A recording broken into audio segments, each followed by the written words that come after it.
యూకేలో మా అమ్మకి డిఫరెంట్ కంట్రీస్ ఫుడ్ అయితే ట్రై చేపిద్దామని ఫస్ట్ అయితే చైనీస్ రెస్టారెంట్కి తీసుకువెళ్ళాం. అదేదో అంటారు కదా, పొరుగింటి పుల్లకూర రుచి అని చెప్పేసి అట్లాగా. సో ఇక్కడైతే బఫెట్ సిస్టమ్, అన్లిమిటెడ్ బఫెట్ అనమాట. ఎంతైనా తినొచ్చు, ఎంతసేపు అయినా తినొచ్చు. 1100 per person ఐఎన్ఆర్లో.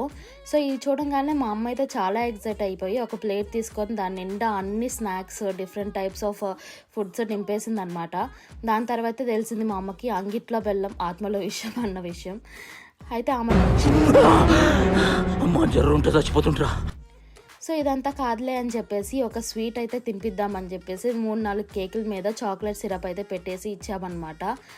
దాని తర్వాత ఇక్కడ ఒక కుకీస్ అమ్ముతున్నారు. కుకీస్లో ఒక మెసేజ్ ఉంటుంది. ఆ మెసేజ్లో మనకి ఇయర్ మొత్తం ఏం జరిగిద్దా అని ఉన్నట్టు ఉంటుంది. ఇది చూస్తే నాకైతే మన చిన్నప్పుడు రైల్వే స్టేషన్లో 1 రూపీ వేస్తే కార్డు వస్తుంది కదా, ఆ చిన్న మెసేజ్ చూసి మనం హ్యాపీగా ఫీల్ అయ్యాం. అదే అనిపించింది. మీకు ఈ వీడియో నచ్చితే ఇలాంటి వీడియోస్ కావాలంటే లైక్ చేసి సబ్స్క్రైబ్